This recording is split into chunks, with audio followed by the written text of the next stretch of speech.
Bard. Obrigado, presidente. O senhor sabe que eu sou um profundo respeitador da divergência e não me assusto muito com grito, pastor Clayton.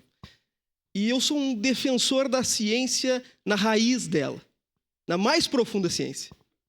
O senhor sabe quanto custa um perito judicial e sabe quanto custa um perito judicial concursado e um terceirizado?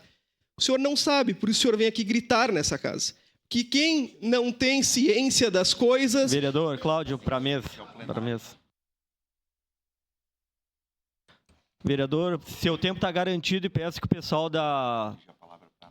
do plenário também respeite o tempo. E vereador, para a mesa, fazendo favor. Porque quem tem medo da ciência opta por gritar.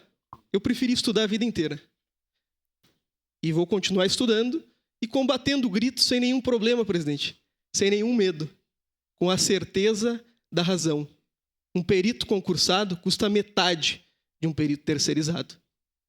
E alguns seguem gritando, aforando louras e urlando para ninguém. Então, bom, o meu voto continua não e cada vez mais convicto. E quase convicto de mudar meu voto nos demais projetos em razão de gritos. Obrigado. Obrigado, vereador. Solicita